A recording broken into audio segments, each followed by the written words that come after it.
Bonjour à tous.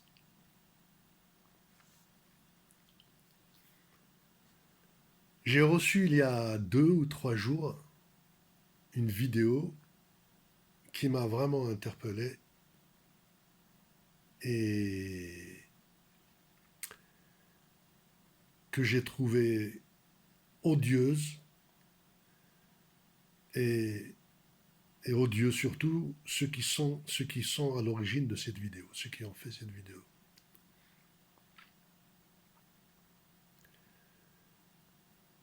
On a le culte de la haine, la haine du juif chez le maghrébin, l'Algérien que je connais le plus, l'Algérien en particulier, elle est semée très très tôt. L'Algérien, quand il est bébé déjà, il reçoit la première vaccination contre le juif. Voilà. On lui met une bonne dose de la haine du juif. Quand il entend déjà, quand on prononce le mot juif à la maison, il entend dire Yehudi, juif, alayhi na'la, Allah inalu. Juif, que Dieu le maudisse. Comment voulez-vous qu'il voit plus tard le juif comme un être normal? Voilà. Quand il va à l'école au primaire déjà, l'instituteur, pareil. Il lui fait tarbiya dunya et un peu de tarbiya ransoria, qu'il apprenne à haïr le juif. Le résultat, c'est quoi? Le résultat, donc je l'ai vu dans la vidéo qui m'a été envoyée par un de mes contacts. Voilà. Mais c'est une vidéo qui circule beaucoup sur Internet, sur Facebook. La vidéo, qu'est-ce qu'elle dit? Elle a repris. En fait, il y a Michel Boujna qui était invité sur un plateau de télévision. La vidéo, elle doit dater. Et Boujna, il se posait la question, pourquoi la haine contre nous les juifs? Pourquoi il y a autant de haine contre nous les juifs? Voilà. La question, elle est légitime. D'accord? C'est vrai, elle est légitime. Et donc celui qui a qui a fait le montage de cette vidéo, il s'arrête, il reprend juste cette expression de Boujna. À chaque fois, il le montre. Pourquoi cette haine des Juifs? Et donc, pour lui expliquer la haine du Juif, il montre les exactions du Tzahal dans les territoires occupés, particulièrement à Gaza. Vous voyez un peu, d'accord? Autant le parallèle qui est fait, il est tellement disproportionné, au moins autant que les réponses de Tsahal aux provocations des gamins palestiniens. Voilà. Tsahal, il répond avec des F-15, et celui qui a fait la vidéo,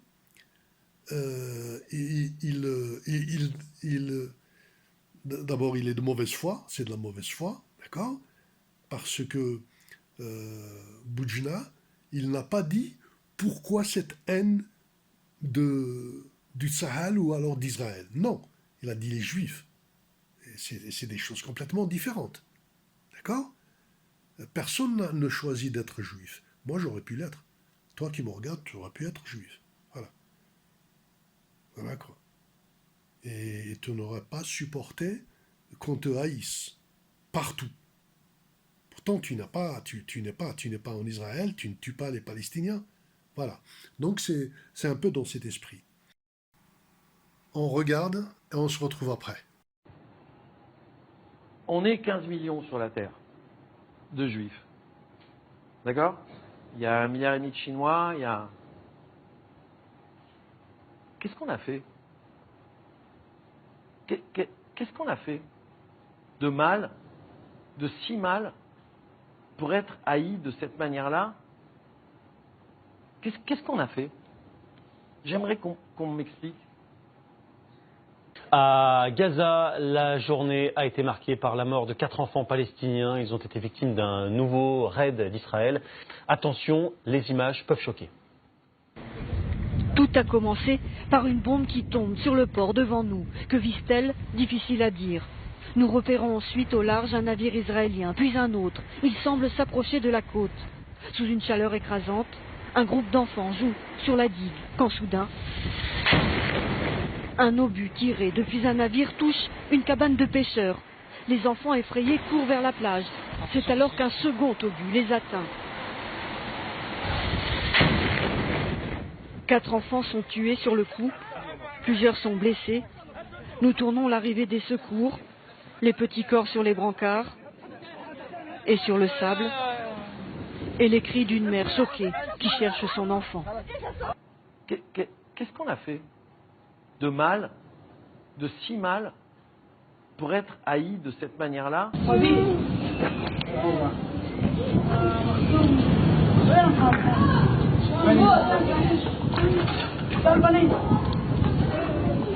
Qu'est-ce qu'on a fait?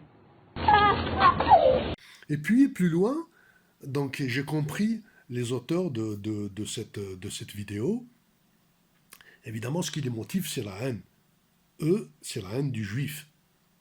Voilà, la haine du juif qu'on retrouve. Parce que sinon, pourquoi ils parlent des Palestiniens qui sont opprimés à juste titre? C'est vrai que, évidemment, la répression du Tsahal ou les réponses qu'il donne aux provocations de gamins, elle est disproportionnée. Ça, il n'y a aucun doute. Il y a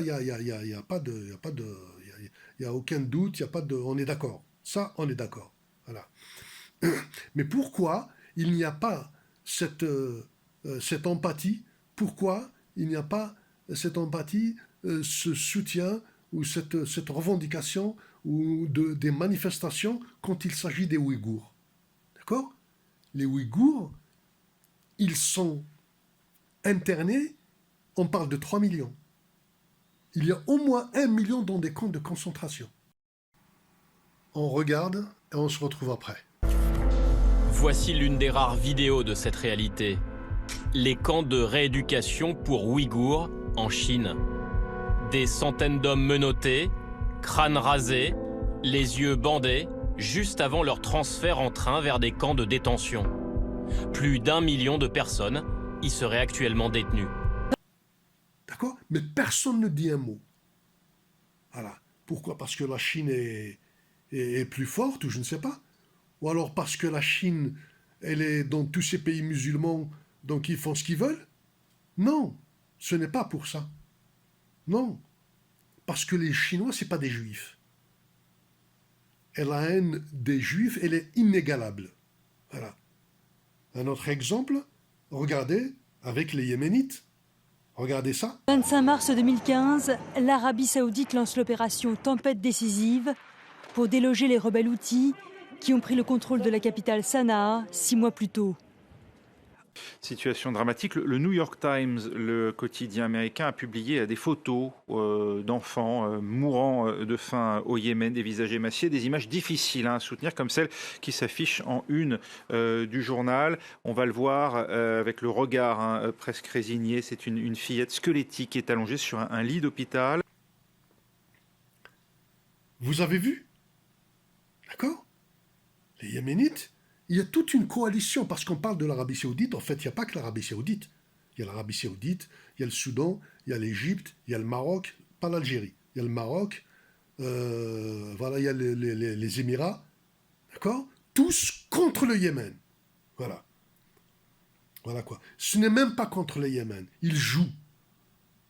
En fait, d'autres musulmans qu'on appelle des chiites, le Yémen, il y a une partie de la population qui est chiite, et ils sont soutenus par une autre, entre guillemets, puissance, l'Iran, en l'occurrence.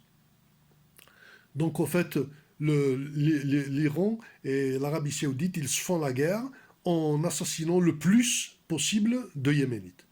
D'accord?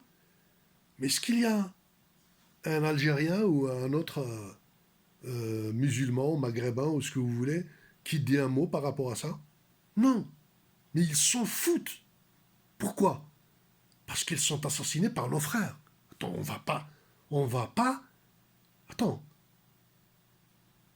gronder, on va pas reprocher quoi que ce soit à l'Arabie Saoudite, qui héberge la maison de Dieu, la Mecque. C'est pas possible. Au contraire, là, chaque année, des milliers d'Algériens qui vont là-bas pour 5 000, 6 000 euros pour le Hajj. Au contraire, il faut les aider, les Saoudiens, bien sûr, voilà. Alors, je ne comprends pas. Ça, je ne le comprends pas, voilà. Mais vous allez me dire, comme je l'ai dit tout à l'heure, parce que les Saoudiens, ce n'est pas des Juifs. Mais si c'était des Juifs qui auraient attaqué les Yéménites comme ça, évidemment, bien sûr qu'il y aurait des manifestations. Mais bien sûr, bah oui, voilà.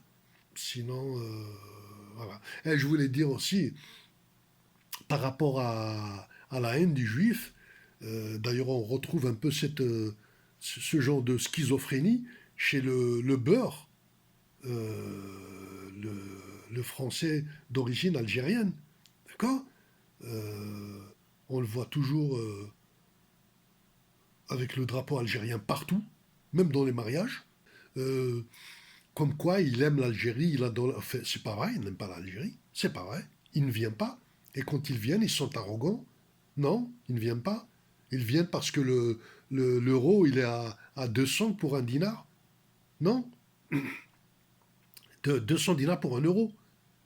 Voilà, c'est pour ça qu'il vient. C'est pas vrai.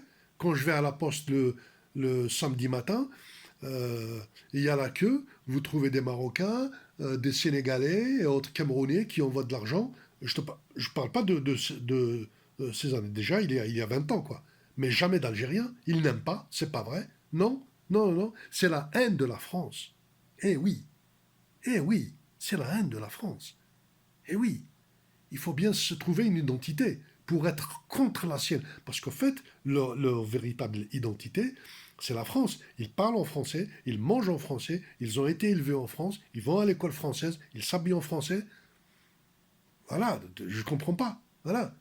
Mais on leur a appris, ça s'apprend aussi la haine, hein, d'accord. Les islamistes, tous les islamistes qui sont venus depuis 90, parce que c'est nouveau, c'est depuis 2 ou 3 décennies, cette haine de la France. Avant, elle n'existait pas. En tout cas, pas comme ça. Non, avant, elle n'existait pas. Aujourd'hui, vous prenez même ceux qui sont nés ici, d'accord. Je vous jure, hein, il y a beaucoup de Maghrébins qui sont nés ici, qui n'ont pas un seul copain qui ne soit pas musulman. Voilà. Il peut être copain avec des Algériens, Marocains ou Tunisiens, ou Turcs, mais pas avec les Français. Non. Alors que ce n'était pas le cas dans les années 60, 70, 80. Non, ce n'était pas le cas. Ça, c'est nouveau. Ça, c'est nouveau. Les communautés, elles se séparent de plus en plus. Enfin, elles se renferment, en tout cas la nôtre. Surtout la nôtre. Voilà. Donc, ils n'aiment pas l'Algérie, non. C'est juste la haine de la France. Et la France, ils sont haineux contre la France. Grave. Ils parlent de colonisation. Ils ne savent pas la colonisation. Hein? La colonisation, ceux qui ont fait la guerre, c'est les véritables guerriers. D'accord? Parce que cette colonisation, évidemment, c'est le FLN qui nous bassine depuis 1962, et puis par la suite, les islamistes qui ont repris le flambeau, d'accord? Et ils arrivent ici depuis les années 90, ils l'ont bien semé chez les petits beurs. Mais les vrais, par exemple, quand on prend comme le colonel Asdin, d'accord? Voilà, regardez, qu'est-ce qu'il disait en 1973 ou 75, je ne sais pas, de Bijar. Il a rencontré Bijar, ils se sont serrés la main. Bijar, c'est lui qui lui a fait la guerre, il était son adversaire direct, d'accord? Mais la page était tournée. Voilà.